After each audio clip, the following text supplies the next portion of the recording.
other shows we have for you to enjoy at myclassicradio.net. The Avengers was most certainly not a household name in South Africa prior to the radio series. With no national television service until 1976, the mechanism simply was not present in the country to show television programs to mass audiences. While many other countries reveled in the filmed adventures of John Steed and company, South Africa was not equipped to join in the fun. The series took Britain by storm and made a major impression in the American markets, being that greatest of rarities, a British series given a network transmission slot. However, as a filmed series, rather than a videotaped one, The Avengers was able to gain a modicum of exposure in South Africa through film rentals. Come and listen at myclassicradio.net. Your Coca-Cola bottler presents Claudia, based on the famous play and novels by Rose Franken. Brought to you transcribed Monday through Friday by your friendly neighbor who bottles Coca-Cola. Relax, and while you're listening, refresh yourself. Have a Coke. And now, Claudia. Anything anybody wants downtown? Oh, are you going downtown now, David? I want to pick up some tobacco, and there's a new book out. I thought I'd get it down at the stationery store. I'm disappointed. Oh, I'm not. That means we'll be home all evening. Perfect evening for a new book and an old wife. I'll overcome my disappointment if while you're in the village, David, you buy me a card of safety pins and a spool of number 50 white thread. What happens if I buy number 60? You will get spanked. Well, we don't want to do with that, do we? No. Now, let me see if I can remember everything. Tobacco, book, safety pin. Large for Bobby. I can't imagine how a baby goes through so many safety pins. He probably wears them out. Now, let's see, white thread. 50. Oh, and a bottle of ink for me. Blue. Ink blue. I should have never opened my mouth. Why not? All I said was I was going downtown for a mere can of tobacco, and look at me with enough orders to keep a notion shop in business for a year. He likes to object, Mama. It's manly to object. Men always object to errands. Well, anything else while you're at it? David, you know, you're starting to look shaggy around the edges. Very shaggy. Tactfully, you're trying to tell me that I need a haircut, is that it? Tactfully, yes.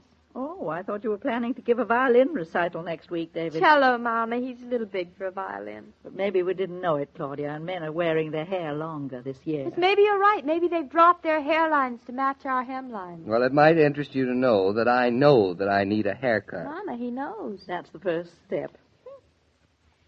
David, now seriously, why haven't you gotten a haircut, darling? Because Francis has appendicitis.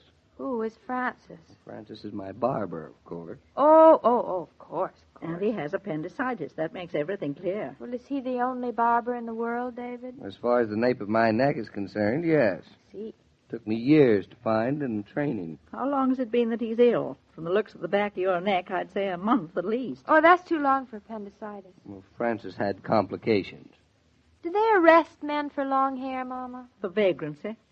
I guess vagrancy's not very stylish this season. No barber besides Francis has touched my hair in the last 2 years. And no barber has touched it in the last 2 months, period. I must admit, Claudia, David always looks quite trim. Very well barbered, never with that flowery look. Mama, stop sabotaging. I simply refuse to believe there's only one barber in the world who can cut your hair, David.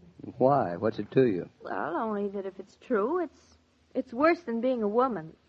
Speaking of women, they certainly don't make the fuss about their hairdresser that men make about their barbers. Don't they? Well, anyway, no more than. Mrs. Norton, may I go now? Go where? Well, I was under the impression that there were some errands you wanted run downtown. Don't forget Oh, your yes. tobacco and your book, David. That's right, don't. Your thoughtfulness overwhelms me. Mama's very fond of you, David. Don't let her actions deceive you. Well, I'll try not to. Oh, David, while you're at the stationery store, there's the sweetest little barber next door. How do you know he's sweet? He's Italian, and he looks sweet. He has a turned-up mustache, and he's an excellent barber. When were you last barbered and shaved? Just last week. Please don't come home looking all shorn and naked, David. All what? Shorn and naked. You see men like that all over the streets, you know. I think the reason most men get such bad haircuts is that they just don't pay attention. They read the stock market instead. Can't expect the barber to be interested in your hair if you're not. Can you, David? I'm not following you.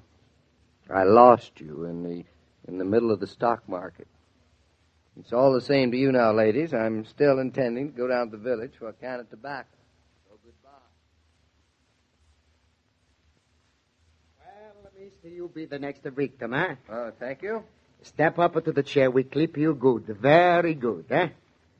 This chair here, please. I hang up your coat, huh? Would you put all those packages with them, or I'll forget them? Oh, yes. Tony, he will remind you, huh? You were new up here, huh?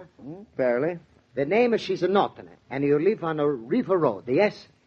You a mind reader? Your wife, she's a sweet-looking gal. She walk around with a bigger dog right by my window, and your man Fritz, he's a come here, too. How's your cow? Cow's fine. Good. Cow, she can act up not so good before calf she come. Oh, yes. Yesterday, Jared the talker, he say, you are not so bad a neighbor. Well, that's very kind of Jared. Say, does everybody in Eastbrook have their hair cut here? Ma, sure. I am a native Eastbrook. I cut your hair. You are native, too. How you want your hair cut, huh? Not like Fritz, please, or Jared. Just trimmed a little on the side. Trim on the side? Use the scissors in the back. Here's the scissors. Not the clippers. Not the clippers. No. And not too much off the top. Not too much off of the top. Huh? Right. Just one more question, huh? All right, go ahead. Just why you want a haircut? Why I want...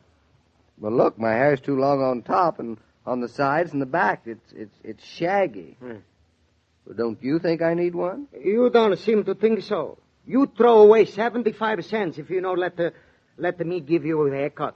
The farmers and the other men, they like a real good haircut. You just throw away your money. Well, now, don't you worry about my money. You just cut it the way I said, and you will have earned it. But it hurt me. Well, it hurts me more if you don't. My wife will divorce me if I don't get a haircut, and she'll scold you if it's a bad one. Okay, I do what you say, but she hurt. At least you want a nice treatment, eh? Oil and hot... No treatment, thanks. Just a haircut. Massage? No massage. And what you like on your hair afterwards? Nothing. Nothing? Nothing. Padre mio, you want nothing. Look, I have such nice lotion, sweet like the perfume from a hair. No. It smell like the rose, or like the lily, or even like the back if you don't want to smell at all. Just the haircut, no smell. Please don't say haircut. You dignify it too much when you say haircut.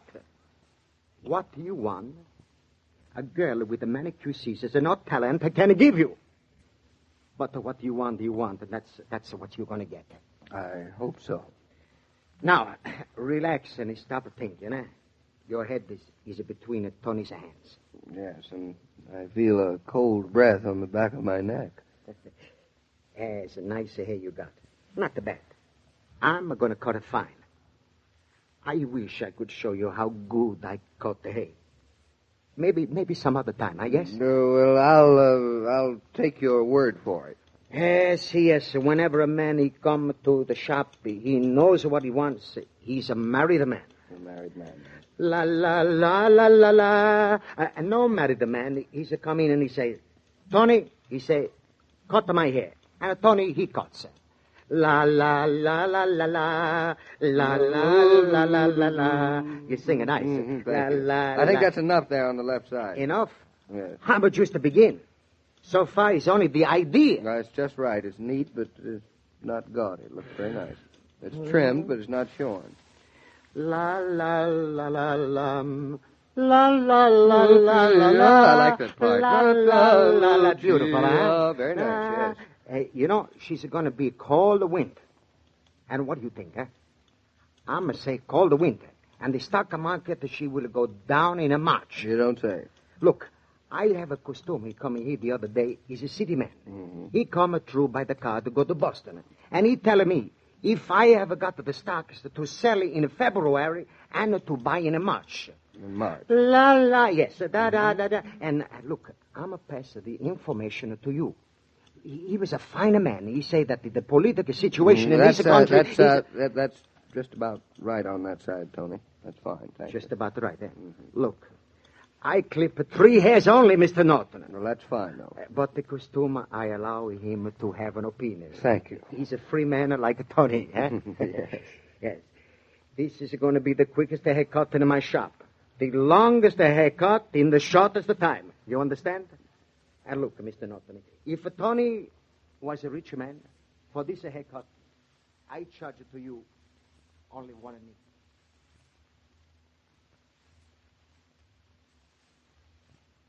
Dave, is that you? David, if that is you, why don't you answer me, for heaven's sakes? It's David, Mama. I can recognize David's singing. He isn't Caruso, but he has a quality peculiarly his own. Say, David, why are you loitering out in the front hall? Come on in. We've been waiting dinner hours for you. Can a man take off his coat and hat and comb his hair? No, a man's supposed to kiss his wife first. Where have you been? Running errands for you and Mama. Did you remember everything? I refuse to answer. That means he did, Mama. Well, it certainly took you a long while. If I hadn't decided there was nothing to worry about, I'd have worried about you. I'll go tell Bertha to put the chops on. I can hardly believe it took you so long just to buy a spool of thread, but you say so. You sound suspicious. Maybe I better confess. Mm-hmm. There is more to this than meets the eye. Well, it should meet the eye, And just but... to show you there's not an ounce of suspicion in me, David, I don't want to hear another word about what took you so long. Couldn't you find a parking space? What's that? David, why are you staring in the mirror like that? Oh, just looking at myself. Oh, you're very handsome, darling. So you didn't have a flat tire or something? Or something, maybe. Honestly, when you're not talking, you're just impossible. Claudia. What? Nothing. See, you are behaving strangely, David. You don't usually go around looking at yourself in the mirror. Well, as you said, I'm a very handsome guy. Well, you act as if you never knew it before. Well, maybe I didn't so much. Claudia. What? I am surprised at you. What have I done? What have I said? You're the one who's acting so strange. I hadn't said... Small wonder. Yes, it's a fine world when a man's own wife. Very quiet. He's acting very strange, Mama. Looks strange. I do how? Just strange. I think it's the way you're holding your eyebrow. Oh. Why? What did you expect me to say? No more than your daughter. You're right, Claudia. That little trip to the village to buy a spool of thread, and he's come back very weird. Oh, well, man's got a right to behave weird sometimes. Hey, David, you know something? What? You need a haircut. I what? Darling, maybe if you had a haircut, you wouldn't look so strange. That helps a lot, you know. It makes a big difference. David, for heaven's sakes, will you stop rolling your eyes around that way? All I said is you need a haircut. Now, what is so terrible about that? As you buy your daily household supplies, it's nice to be able to pause and refresh right where you're doing your shopping. More and more stores are installing Coca-Cola coolers to enable customers to shop refreshed. It's a pleasant service that everyone appreciates. Well, how do you like that, Joe? You mean she didn't even notice? No. After all the fuss you made, she never even noticed. Say, tell me, Joe, what does a man do to a wife for a thing like that? That, David, is not written in any of the books. But you'll think of something. I'll think of nothing else until I do. Maybe you'll get even with her tomorrow. Tomorrow? Really? How? Well, I don't know. Better not say now. We'll find out tomorrow. I'll certainly be around. Look, Joe, don't you warn Claudia. Don't worry now. Don't worry. I'm on your side on this one. We men will have to stick together. And even then, it's tough. You never said a truer thing. The women have a way of dividing the men. Every day, Monday through Friday, Claudia comes to you transcribed with the best wishes of your friendly neighbor who bottles Coca-Cola. So listen again tomorrow at the same time. And now this is Joe King saying au revoir. And remember, whoever you are, whatever you do, wherever you may be, when you think of refreshment, think of Coca-Cola. For Coca-Cola makes any pause the pause that refreshes. And ice-cold Coca-Cola is everywhere. This broadcast of Claudia was supervised and directed by William Brown Maloney. And now, here's a word from your friendly neighbor who bottles Coca-Cola.